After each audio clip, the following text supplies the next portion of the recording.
সবাইকে দারুণ একটা আয়োজনে স্বাগত জানাচ্ছি। আচ্ছা, শুরুতেই একটা বিশাল চ্যালেঞ্জের কথা চিন্তা করা যাক। ধরুন, আগামী ঠিক ৩০ দিনের মধ্যে কোনো চাকরি বা ব্যাংক লোন ছাড়াই একটি বড় অঙ্কের টাকা, ধরা যাক ৮০,০০০ টাকা আয় করার একটা চ্যালেঞ্জ নেওয়া হলো। অথচ হাতে একদম কোনো কাজ নেই, পুরো বেকার বসে থাকা অবস্থা। শুনতে কি একেবারে অসম্ভব বা পাগলামি মনে হচ্ছে? আমাদের চারপাশের বেশিরভাগ মানুষই হয়তো সাথে সাথে বলে উঠবেন, আরে না, এটা কোনোভাবেই সম্ভব না। কিন্তু আজ আমরা ধাপে ধাপে দেখব কিভাবে এই অসম্ভবকে একদম বাস্তবে রূপ দেওয়া যায়। মূলধন ছাড়া কিভাবে আয় করা সম্ভব? ব্যাপারটা কিন্তু মূলত একটা মানসিক বাধা।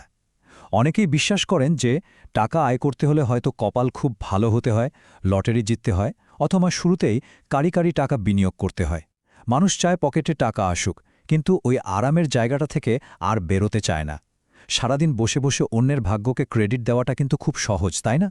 কিন্তু আসল খেলাটা ভাগ্যের নয়, সঠিক কৌশলের।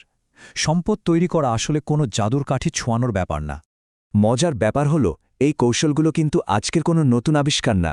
একটু পেছনের দিকে তাকালে দেখা যায় ১৯৩০ সালের চরম অর্থনৈতিক মহামন্দা বা গ্রেট ডিপ্রেশনের সময় লেখা 1000 ওয়েজ টু মেক $1000 নামের ক্লাসিক একটা বই থেকেই আজকের এই প্রমাণিত আইডিয়াগুলো নেওয়া হয়েছে। একবার চিন্তা করে দেখুন, যখন মানুষের কাছে ঠিকমতো দুবেলা খাওয়ার টাকা পর্যন্ত ছিল না, সেই সময়ের একটা বই প্রমাণ করে দিচ্ছে যে অর্থনৈতিক অবস্থা যেমনই হোক না কেন, সম্পদ তৈরি করাটা পুরোপুরি একটা শিক্ষণীয় দক্ষতা। আজকের এই পুরো ব্লুপ্রিন্টটি আমরা ৪টি খুব সহজ ধাপে জানব।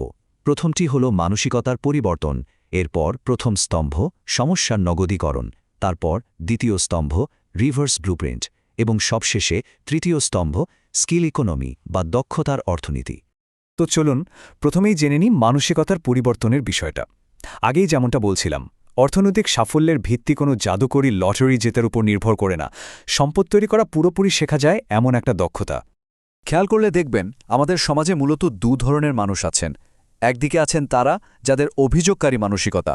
এরা চায়ের দোকানে বসে সারাদিন আক্ষেপ করবেন, দেশে চাকরি নেই, সরকার কিছু করছে না, বা পরিবার কোনো ব্যাংক ব্যালেন্স রেখে যায়নি। অন্যদিকে উদ্যোক্তা মানসিকতা সম্পন্ন স্মার্ট ব্যক্তিরাও আছেন। তারা কিন্তু এই একই পরিস্থিতিতে বসে বসে অভিযোগ করেন না, বরং সমাধানের উপায় খোঁজেন। তারা গভীরভাবে চিন্তা করেন, চারপাশে এমন কী সমস্যা আছে যার সমাধান করে দিলে মানুষ খুশি হয়ে টাকা দিতে প্রস্তুত থাকবে। এবার আসা যাক আমাদের প্রথম স্তম্ভে, প্রাত্যহিক সামাজিক সমস্যার নগদীকরণ। ব্যাপারটা একটা খুব বাস্তব উদাহরণের মাধ্যমে ক্লিয়ার করা যাক। ব্যবসা শুরু করার জন্য কিন্তু আকাশ থেকে নতুন কিছু আবিষ্কার করে আনার কোনোই দরকার নেই। শুধু চারপাশের ছোটখাটো সমস্যাগুলো একটু খুঁজে বের করতে হবে।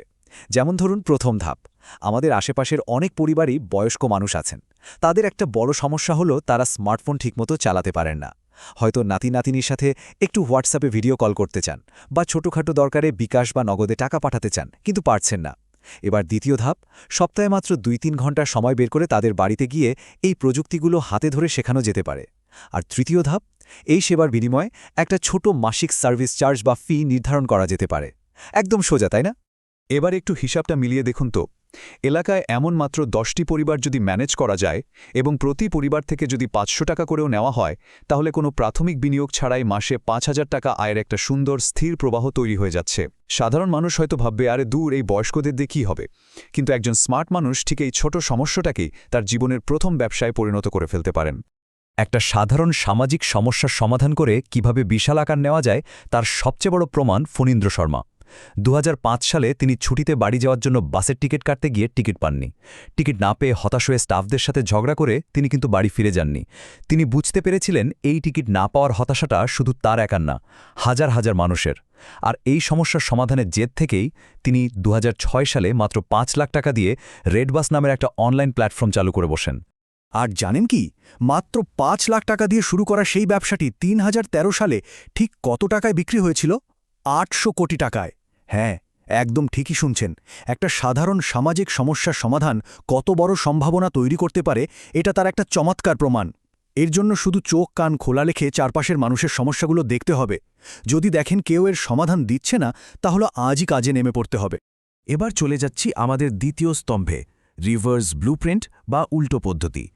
ব্যবসা শুরুর চিরাচরিত নিয়মটাকে একদম উল্টে দিয়ে কিভাবে ঝুঁকিহীনভাবে কাজ শুরু করা যায়, এটা মূলত তারই একটা দারুণ কৌশল। আচ্ছা, প্রচলিত পদ্ধতিতে মানুষ সাধারণত কি করে? সবার আগে একটা দোকান ভাড়া নেয়, ডেকোরেশনের পেছনে লাখ লাখ টাকা ঢালে, 6 মাস ধরে পণ্য বানায়, আর তারপর কাস্টমারের আশায় বসে থাকে। শেষমেশ দেখা যায় মানুষ সেই জিনিসটা কিনতেই চাইছে না, আর সব জমানো টাকা একদম পানিতে যায়। কিন্তু রিভার্স ব্লুপ্রিন্ট বলছে একদম উল্টো কথা। আগে কাস্টমার খুঁজুন, তাদের কাছ থেকে কমিটমেন্ট বা প্রতিশ্রুতি নিন, তারপর নিশ্চিত হয়ে পণ্য তৈরি করুন বা ডেলিভারি দিন। ধরুন কারো খাবার বা ক্যাটারিং ব্যবসা করার খুব ইচ্ছা। বিশাল কিচেন সেটআপ বা দামি হাঁড়িপাতিল কেনার আগে একটা ছোট্ট কাজ করা যায়। পরিচিত 10 জন বন্ধু বা প্রতিবেশীকে মেসেজ দেয়া যেতে পারে যে, আমি যদি প্রতিদিন দুপুরে একদম ফ্রেশ ঘরের খাবার 100 টাকায় ডেলিভারি দিই, তবে কে কে নেবে? যদি অন্তত 5 জনও রাজি হয়, তার মানে কাস্টমার প্রস্তুত, আইডিয়া ভ্যালিডেট হয়ে গেছে। ব্যাস, এবার নিশ্চিন্তে রান্নাঘর প্রস্তুত করে রান্না শুরু করা যায়।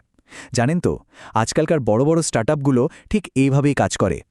এরপর আসছি আমাদের তৃতীয় এবং সবচেয়ে যুগান্তকারী স্তম্ভে, স্কিল ইকোনমি। সোজা কথায়, নিজের সময় নয় বরং দক্ষতা বিক্রি করুন। এটা আসলে খুব সহজ একটা গাণিতিক সত্য। যখন কেউ সকাল 9টা থেকে সন্ধ্যা 6টা পর্যন্ত অফিসে কাজ করে, সে মূলত কোম্পানির কাছে তার সময় বা ফিক্সড একটা বেতন বিক্রি করে। এখন দুনিয়ার সবচেয়ে ধনী মানুষ হোক বা একদম সাধারণ মানুষ, সবার দিনেই কিন্তু ওই লিমিটেড 24 ঘন্টার সময়। ফলে আয়ের একটা নির্দিষ্ট ছাদ বা সীমা তৈরি হয়ে যায়। কিন্তু যখন কেউ সময় না বেচে নিজের দক্ষতা বিক্রি করে, তখন সে একই সাথে একাধিক ক্লায়েন্টের কাজ করতে পারে। আয় হয়ে যায় সম্প্রসারণযোগ্য বা স্কেলেবল, আর তখন আয়ের কোনো নির্দিষ্ট সীমানা বা ঘড়ির কাটার বাধাও থাকে না। বিষয়টা একটু ক্লিয়ার করি। ধরুন একজন ভালো অ্যাকাউন্টেন্ট যদি কোনো কোম্পানিতে ফুল টাইম চাকরি করেন, তবে তিনি হয়তো ফিক্সড 40,000 টাকা বেতন পাবেন। কিন্তু তিনি যদি কারো অধীনে কাজ না করে 5টি ছোট ব্যবসাকে পার্ট টাইম অ্যাকাউন্টিং পরামর্শ দেন এবং প্রতিটি ব্যবসা থেকে 10,000 টাকা করে ফি নেন, তবে বসের বকাশোনা ছাড়াই তার আয় দাঁড়াচ্ছে 50,000 টাকা। এতে আয়ও বেশি হলো, আর নিজের সময়টাও নিজের হাতেই রইল। এখন নতুনদের মনে হয়তো একটা প্রশ্ন আসতে পারে যে, আমার তো বিক্রি করার মতো উচ্চমানের কোনো কর্পোরেট ডিগ্রি বা অসাধারণ কোনো জিনিয়াস স্কিল নেই, তাহলে আমি কি বিক্রি করব? এই যে একটা ভয় বা হীনমন্যতা কাজ করে, একে বলে ইম্পোস্টার সিনড্রোম। এটা খুবই স্বাভাবিক একটা ব্যাপার, কিন্তু এতে হতাশ হওয়ার একদমই কিছু নেই। কারণ সমাধান কিন্তু আমাদের হাতের কাছেই আছে। মাইক্রোসফট এক্সেলে সাধারণ টুকটাক কাজ করা, ক্যানভা দিয়ে সুন্দর ডিজাইন করা, মোবাইলে টিকটক বা ইউটিউব রিলস এডিট করা, কিংবা এআই দিয়ে সাধারণ ছবি ও ভিডিও বানানো, এগুলো শুনতে খুব ছোট বা সাধারণ মনে হতে পারে। কিন্তু বিশ্বাস করুন, দুনিয়াতে এমন হাজার হাজার ছোট কোম্পানি আছে যাদের ঠিক এই কাজগুলোই দরকার, অথচ তারা নিজেরা করতে পারে না। এই প্রতিদিনের সাধারণ দক্ষতাগুলোই তাদের কাছে জাদুর মতো কাজ করে। সবসময় একটা কথা মাথায় রাখবেন, যা জানা আছে বা যা খুব সহজেই করা যায়, তা হয়তো অন্য আরেকজন মানুষের কাছে অত্যন্ত মূল্যবান এবং অনেক কঠিন একটা কাজ। নিজের জানা কাজগুলোকে সুন্দর করে প্যাকেজ বানিয়ে তাদের কাছে বিক্রি করা শিখতে হবে। অন্যের কাছে নিজের মহামূল্যবান সময় বিক্রি করা বন্ধ করে নিজেরই ছোট ছোট স্কিলগুলোকে কাজে লাগাতে পারলেই কিন্তু আসল স্বাধীনতা পাওয়া যায়। আমরা একদম শেষ পর্যায়ে চলে এসেছি, আমাদের চূড়ান্ত ধাপ, অনুঘটক। আজই শুরু করুন, কোনো অজুহাত নয়। আমরা অনেকেই ভাবি আর একটু সময় নিই, পারফেক্ট সময় আসুক। সত্যি বলতে কি, কাজ শুরু করার জন্য উপযুক্ত সময় বা ওই পারফেক্ট টাইম বলে আসলে কিছুই নেই। বেশি টাকা জমলে, পরিস্থিতি আরও ভালো হলে বা সবকিছু একদম নিখুঁত হলে শুরু করার চিন্তাগুলো জীবনেও বাস্তবায়িত হয় না, কারণ সেই নিখুঁত সময় কোনোদিনই আসে না। তাই যা করার তা আজ এবং এখন থেকেই শুরু করতে হবে।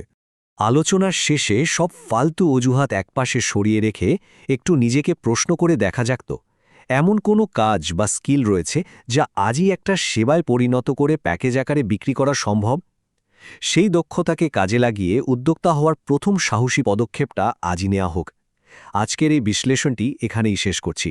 আশা করি নতুনভাবে কাজ শুরু করার ক্ষেত্রে এই আলোচনাটা সবার জন্য দারুণ একটা অনুপ্রেরণা হিসেবে কাজ করবে।